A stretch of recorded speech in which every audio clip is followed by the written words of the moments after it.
this BOCES delivery model, we don't have time to create a whole new system of delivery, and that perhaps there ought to be two layers of BOCES services, one that are incentivized to be done, that's their traditional educational role, and then maybe there should be a second level of things that they are not incentivized to do, but allowed to do. You know, BOCES in the past got in trouble for doing garbage pickup or doing recycling for a number of things. And maybe, as Tim says, we need some larger entity that's able to provide these things on a regional basis within an infrastructure perhaps that already exists. First of all, before I go any further, I want to commend the people who have written questions down here. You've obviously done your best to try and be legible. I appreciate that very much in trying to do that. I've decided, though, that rather than have laser surgery, I'm simply going to have my arms lengthened so that I can try and read this. But here's the next question. I'll just throw this one open for everybody.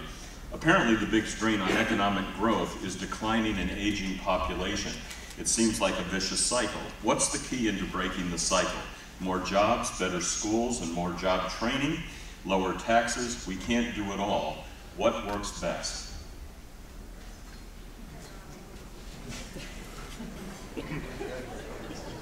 I can talk about shared services again if you'd like.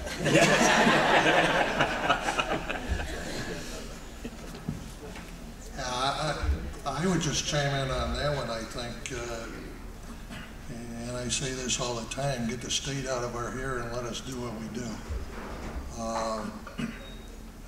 You know, whether you're a school district or a government agency, there's all sorts of things we all have to do. It's mandated. And I'll use the construction of my municipal building as an example of a cost factor that affected my community. The building came in at $4.2 million. Now in that you got Triborough and Wicks, and you got prevailing wage, and one of my 4 contractors, you know, you get the 4 contractors and you have no boss. So in order to make the project go forward, we hired a project manager who did an excellent job. But if you take all of that stuff out, I could have built the building for 3.2, 3.5, somewhere in that area. And one of the contractors involved was non-union.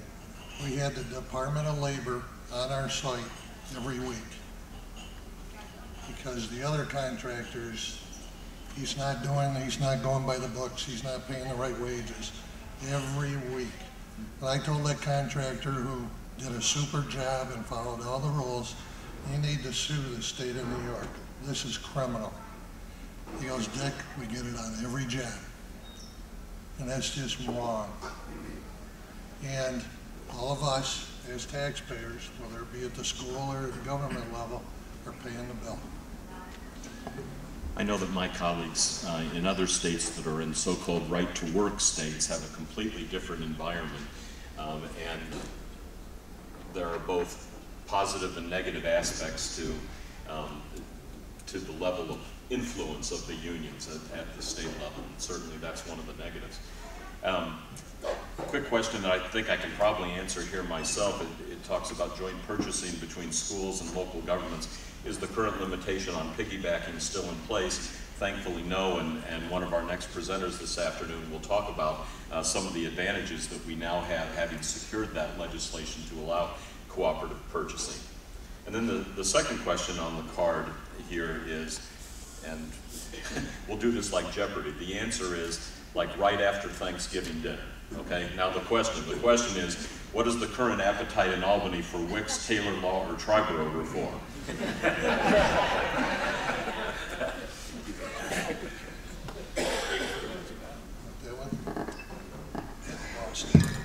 What is the appetite for reforming those mandates? I was thinking on the last question about how New York, I finally figured out what our jobs policy is in New York. And that is, from the state level, our jobs policy is mandates. It's the Triborough Amendment, it's binding arbitration, it's Wicks, prevailing wage, all these things artificially through your residents' pocketbooks subsidize jobs and inflate the cost of jobs. So until we get rid of those mandates, I think all the other economic development, tax relief policies we're trying aren't going to work. So not only can we help local governments with mandate relief, we can help our entire economy with mandate relief. Dave, I know that you and I have been in many a meeting, and I'm sure anybody in this room who has asked that same question has been told the word non-starter. And it's very frustrating. We, particularly the Taylor Law and the Triborough Amendment, are just, we can't get any movement at all on those things. We got a little bit of relief on WICS when we raised the thresholds slightly, nowhere near to a satisfactory limit. I just, it's very frustrating to not be able to even have a conversation about these things on both sides of the aisle, both chambers, executive offices. It's just, they're dead issues, and it's really frustrating. I know we've all experienced that. Do you think if we had term limits that maybe some of these things might get acted upon? There's another dead issue. Next question is, will New York State be providing formats and/or guidelines to local governments for submitting the efficiency plans?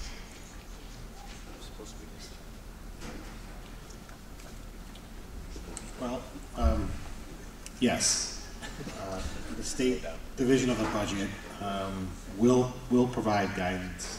They've been meeting with our associations and talking with us. When those guidelines come out, we don't know. I think they will be, this applies to the school districts in 14. Budgets approved and put out in May of this year. That's the end of the tax cap. Their residents will be eligible for a rebate this fall. Local governments and school districts to 2015 rebates will come, and then 2016 local governments. So 3 years of rebates totaling $1.5 billion as we go forward. But something happens in between here, and that's in June of 2015, and that's when all of us have to submit a government efficiencies plan, whether you're a district or a local government. And this is a plan that applies to years 2017, 2018, and 2019. It's a very confusing statute. Again, let me just repeat that, David, because I think it bears just a little color around this property tax freeze. June of 15, June 1st, all of us have to submit to the state a savings plan, so 1% savings of your levy. 1% for 17, 1% of your levy for 18, and 1% of your levy for 19, using your 2014 levy. So your 2014 adopted levy becomes your baseline to achieve your 1% savings going forward.